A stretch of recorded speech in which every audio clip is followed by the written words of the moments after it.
Well, to help us unpack this further, let's now welcome political analyst, Professor Dirk Kotze. Prof, a very good afternoon to you, and thank you so much for your time. So, outside of the unopposed election of the EFF's top 6 leaders, the absence of Dr. Mbuyiseni Ndlozi in the leadership of the party and, of course, at the conference itself remained the big news. Just help us place what the future of the EFF looks like now, post its conference, and, of course, post the May 2024 election.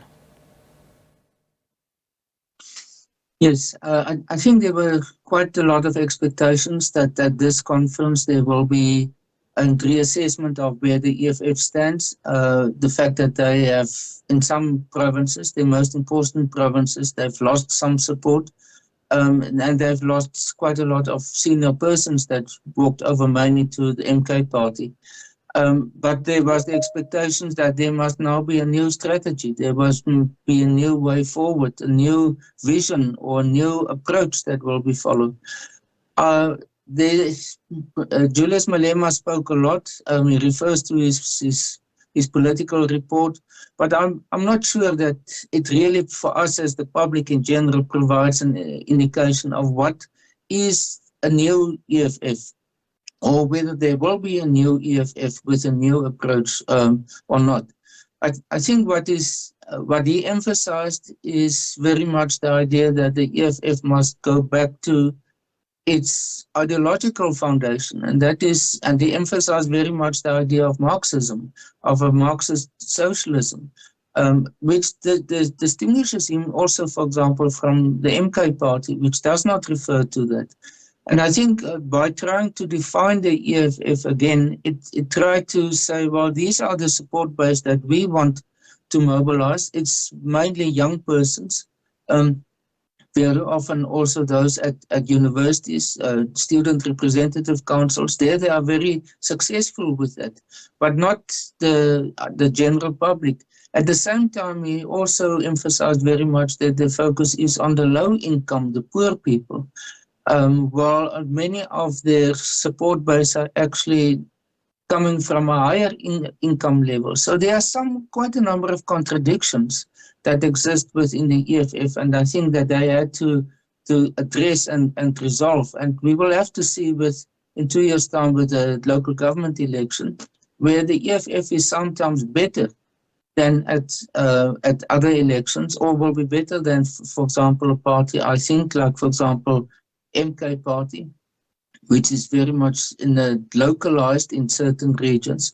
To what extent this approach is going to follow. But I think it is overshadowed by though he wants to deny it at all costs, by the positions of some of his leading persons in his party, such as Dr. Ndlozi. As anticipated, of course, Malema retained his position as the president of the party, continuing, of course, to lead it, a party he essentially co-founded 11 years ago. There was also a lot of anticipation to see who would replace Floyd Shivambu as deputy president.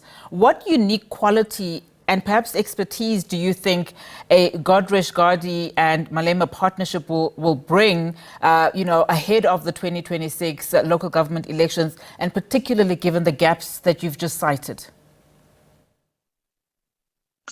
Yes, I think Godresh Gadi will bring loyalty. And I think at this stage, this is possibly the most important requirement for Julius Malema.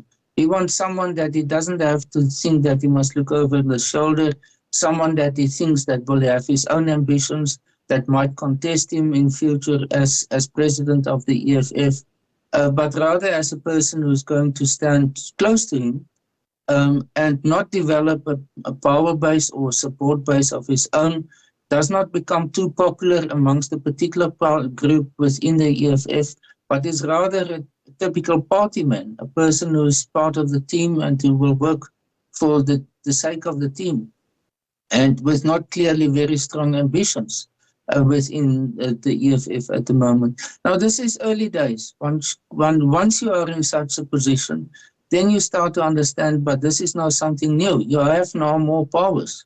within the EFF. You are more prominent. You are the number 2 person in the EFF. So I don't exclude that he at some point also can become more prominent, and that Julius Malema would not necessarily be happy with that.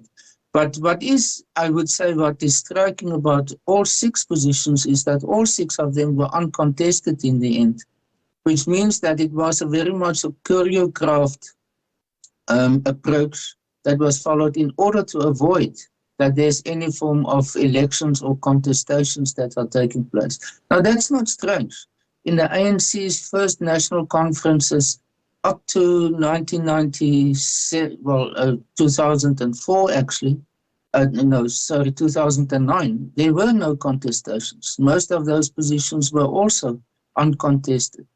It's only afterwards that it started to become highly contested. So it's not that it is unique, it's strange that it is undemocratic necessarily, but it is clearly a sign that they wanted to consolidate and avoid open contestation on the floor of the conference. You know, just speaking of the 2026 local government elections, speaking to the ATM leader, Vuyo Zungula, yesterday at the celebration of the MK party, he says that these elections will be watershed elections. When you look, of course, at how the MK party has changed essentially the landscape of, the political landscape of the country, and looking at the dynamics now with the EFF, a lot is riding on these elections. I mean, the MK party yesterday saying that it would really like to focus on those provinces, essentially, that it did not necessarily make headways. Even those that, where it has seats, like the Eastern Cape as an example, and Limpopo, saying that it will try now to see if it can grow its base there, not necessarily talking about the Northern Cape and the Western Cape province, which, it didn't obtain any seats at. But what do you then make of just those dynamics with these various political parties coming into these elections? Local government elections are usually quite a challenge for parties that are focusing more on national issues.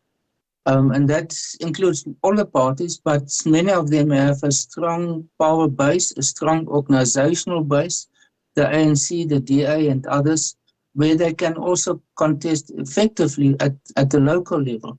The challenge of local government elections is that you cannot rely on the total number of votes that you receive for the whole province or nationally.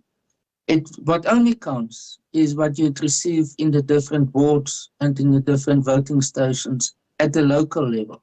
And that means you must be, in order to be able to get public representatives at local level, you need to have a very widespread support base, and it must be evenly spread so that it is not concentrated in a few provinces or a few districts, and the rest of the country, you don't have that. Because then the overall result will be relatively poor for you.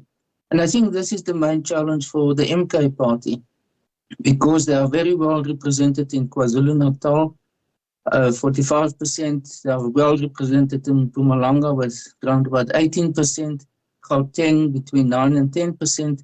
But thereafter it goes down to between less than 1% to 2%. That's all for the other 6 provinces. And that will be, and that's what you are referring to, I guess, is going to be their main challenge. They can't perform just in 3 provinces at local level.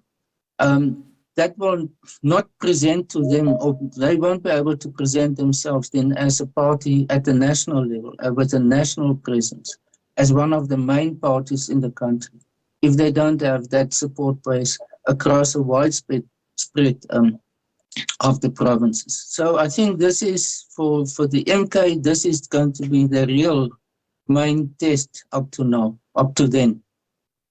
Absolutely. Prof, thank you so much for your time this afternoon. Political analyst, Professor Dirk Kotze there for us.